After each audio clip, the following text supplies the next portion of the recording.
Hey, morning everybody. I just wanted to do a quick video on how I was able to try and get him weaned, hopefully weaned, on this micro scale ranch we got out here because we just don't have enough space to really, keep them separated. So see if we can get this nose flap out. It's been about 30 days that he's been unable to nurse, and hopefully as soon as I get that flap out, he doesn't go crazy and try and nurse everywhere.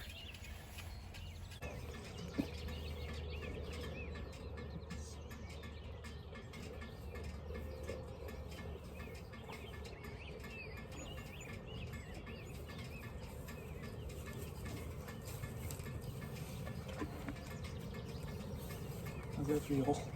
That'll be a lot better.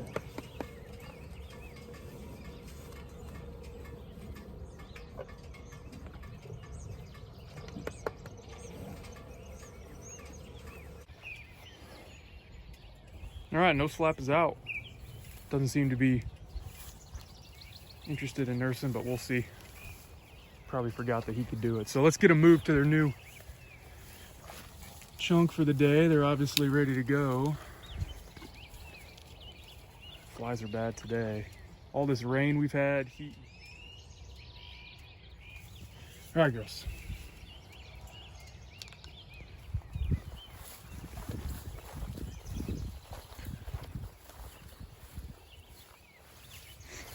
Come on, girls. Hey, girls.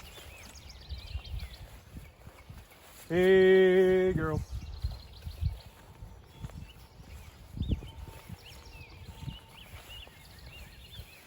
Hey, girls.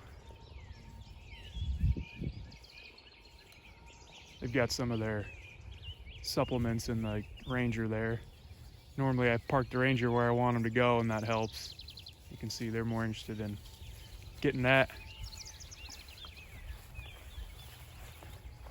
Hey, girls.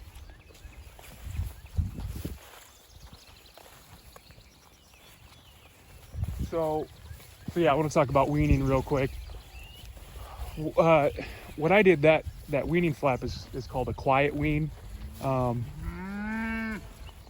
on, mama. Hey, girls.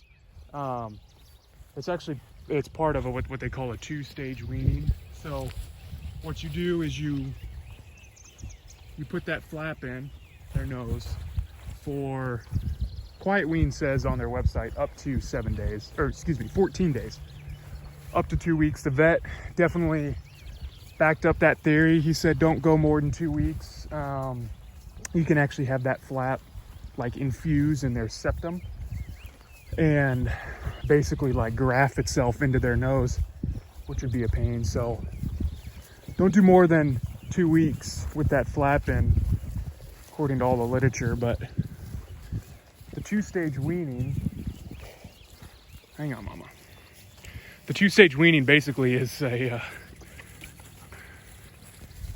I'll get them in here, I'll keep talking. Come on, girls.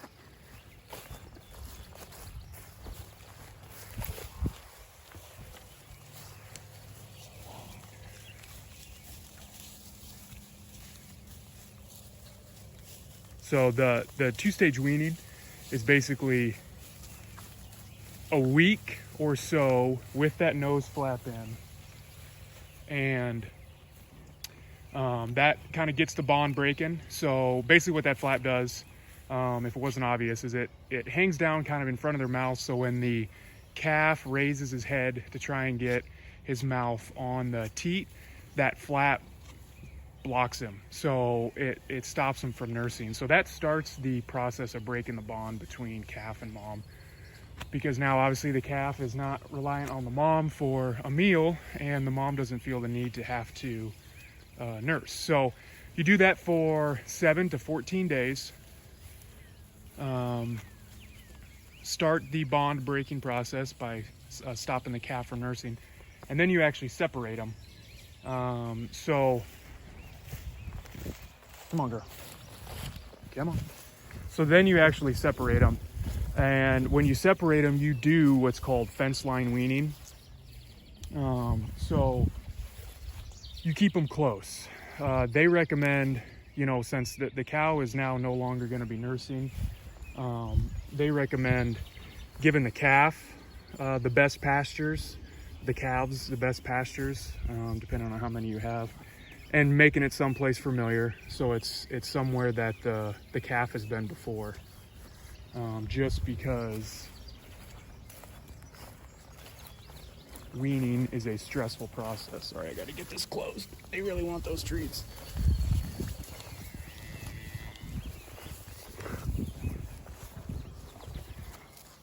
I'm glad they like their vitamins and minerals, but sometimes they like them too much that they'll act crazy if they don't get them. Anyway, obviously the weaning process is super stressful for both mom and calf. So you give the calves a great pasture, someplace that they've been before, so they're familiar. So now they're not, you know, not only are they separated from their mom for the first time, but they're going someplace they haven't been before. That just adds to the stress. So you put the calves in a really nice pasture that they've been before, give them the best nutrition. The cows, since they will start to be drying up, their nutrition requirements go down, so you can put them in you know, pastures that maybe aren't so nice, but you keep them close. So you can do hot strand electric wire like we have here to separate them, or you can do permanent fence like I've got up here with the wooden fence.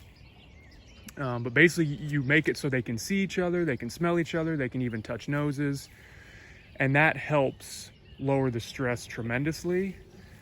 And you do that for as long as you need, at least in our case, you do that for as long as you need until the cow starts to dry up. Obviously conventional, you know, the conventional industry will wean their animals, and at the same time that the calves get weaned, they also get shipped out of there, right? So you're selling the calves, they're either going to the feedlot or they're going to the sale barn. And so you don't really have to worry about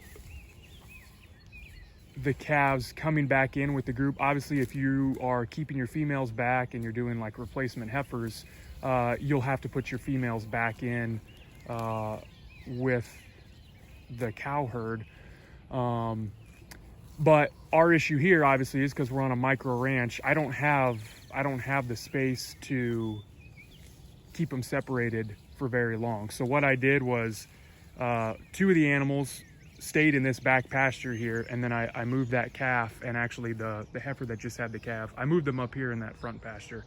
That kept them close, that kept them within sight and sound. They were able to touch noses for a little bit, but after about 2 weeks, I needed that pasture again. You know, the two animals that were up there weren't doing a ton of damage to the pasture, but I needed to keep that pasture fresh and ungrazed in case I had to use that for kind of like an emergency graze this spring. Just in case I ran out of grass back here in this pasture, I had to be able to move them up front. So I didn't want to overgraze the front pasture. So what I did is, like I said, I put that nose flap in for a week. That stopped him from nursing, started the bond breaking process. Then I moved him and another heifer, because all the publications and literature that I read, you really shouldn't keep herd animals alone.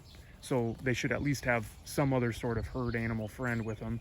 So I moved him and that black heifer into a separate pasture. I did that for, let's see, we're going on over a month that he was separated. So it would have had to have been probably a week to 10 days.